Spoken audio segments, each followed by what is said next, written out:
Something that served me well in my life is volunteering wherever I get the chance. And I didn't ever realize why. But volunteering for weird and wonderful things, like Thabiso, this weekend, I spent the weekend sanding the floors at my daughter's school because the contractor evaporated and the new school floors need sanding and sealing. And me, I put my hand up and I say yes to everything. I volunteer all over the place. I give time away all over the place. And what I find is the more that I do that, the more he provides.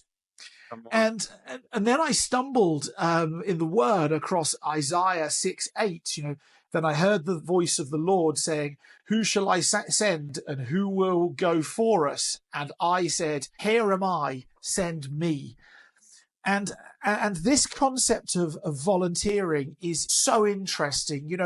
No disrespect to my stepmom, but she was here the other week and she was hearing about what my wife and I have been doing for the Christian school where our kids go to school recently. We put obscene amounts of hours of energy and effort in there, and yet we always get so much more back. And she said, "Oh no, you should just buy all the teachers a gift at Christmas and put a bit of cash in a pot on occasions, and that's enough." But the Lord doesn't call us to do just enough. He calls us to step forwards in his name. And so I wondered where this stepping forwards and saying, "Here I am, send me," how's it served you? And has it ever got you into trouble? I mean, those would be two great questions to play with. It's quite amazing that you say that and how different we are as people. I got to a work setting and I always did more.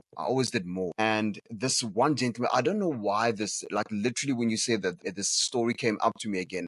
And I know that I battled to understand why this guy said this to me, because I don't think it's a way of life, but that could also be me just being totally judgmental. But we were busy working and I was doing the work. I was doing my own work and another person's work as well.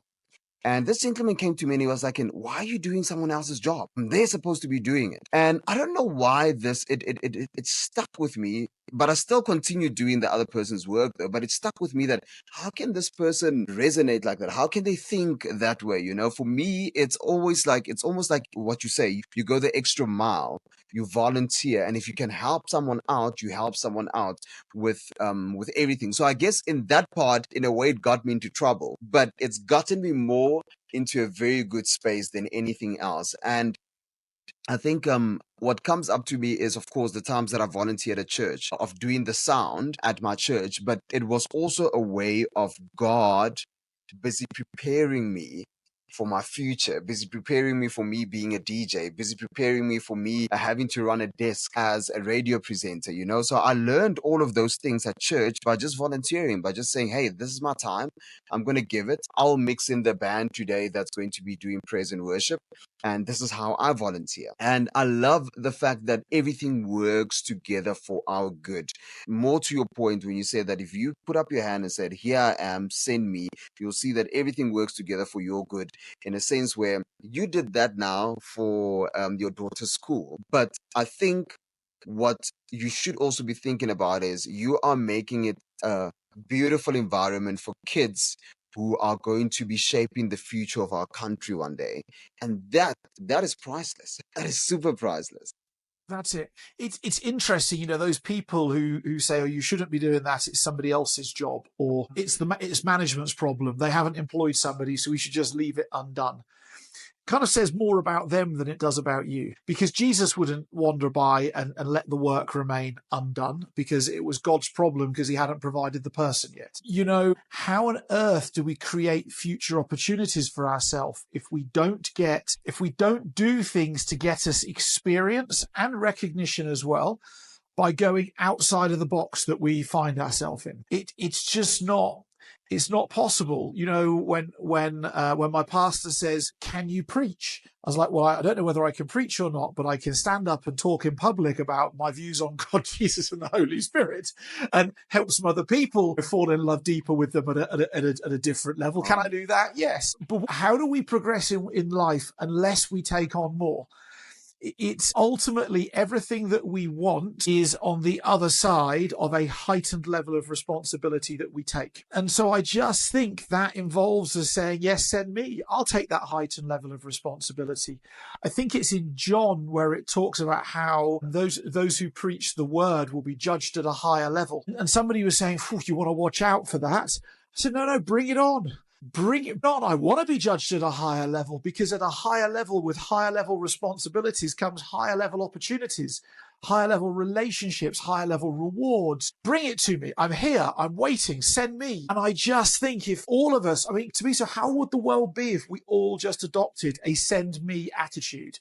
What difference do you think we'd notice? I think there would be such a huge difference. It's the same question that I actually asked my wife the other day. I was asking my wife, man, imagine everybody knew God and they had an intimate relationship with God. They actually spent time with God in the Word. They prayed. Imagine what a different world this would be, right? Because just a mere thing of this happening, I I got into a situation on Saturday where I was DJing and I saw one of the people that were at the place being rude with a waiter. So I literally got that Lord send me attitude to go and help out on the situation, because I thought it was very unfair, but I had to do it in a very loving way, right? And I went to the guy and I tried to explain to him what the two, or how two different cultures can see this as maybe right or wrong. And I had to basically, in a very loving way, in a very godly way, explain that to him. So much so that this guy's sister came to me afterwards and told me that, hey man, you were actually 100% right. This guy's dad is a pastor, and you were correct in the way of handling how you handled the situation. It was in such a loving way. And it's to your point, Rob. I think we would be in such a because it didn't end up in a fight. It didn't end up in anything else but that guy understanding. And I believe that he went away there thinking to himself, hey man, flip, I was wrong. You know? And for me, that is dealing with something in love. And I think if we can also get that across in dealing with things in love, we would have such a different world and such a different setting in workplaces, within our businesses as well. And so I wonder, for those who are listening, what is it that you're avoiding in terms of the send me?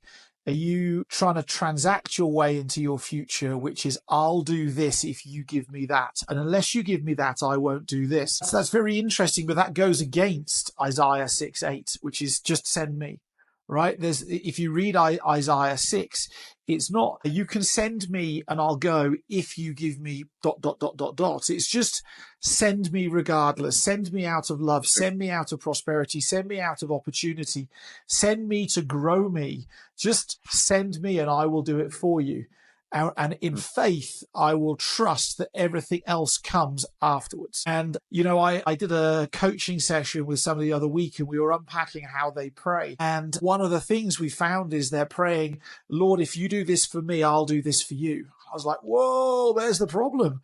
You're trying to like hustle the big man in terms of, Negotiate with God. negotiate with God, like, God, I'm all this. So if I do this, you need to give me that. And I'm like, it doesn't work like that. You can't go to the president of the country and do that, let alone God. You can't go to a billionaire and do that, let alone God. Like, the only way of doing this is, Lord, I'll do this for me and show me your love in return.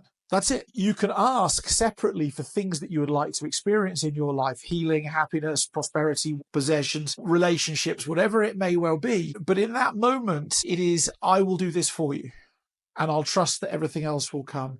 And that really is our definition of faith, is to let go of the transactionalism of, I want this in return for that, and just do that and volunteer for yourself. Send me. Thabiso, if you had one piece of advice for a business owner around there today in the end of 2024, start of 2025, what would your one piece of advice be for them? Man, I would say definitely through what we've said, and we've said it in one of our previous episodes as well, is that what does God want me to do? Like that should be the main thing of going into any decision, going into any meeting, going into any investment that you're going to make, going into any huge decision that you have to make for your business. Is literally, what does God want me to do? And to take time, at that, to go and sit at his feet. And that means for you to pray, for you to go meditate on his word and really find out what he wants you to do. Because one thing that I've realized this year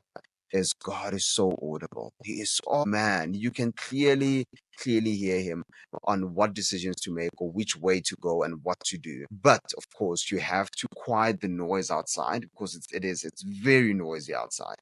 You have to quiet the noise outside and take time and go spend time with him.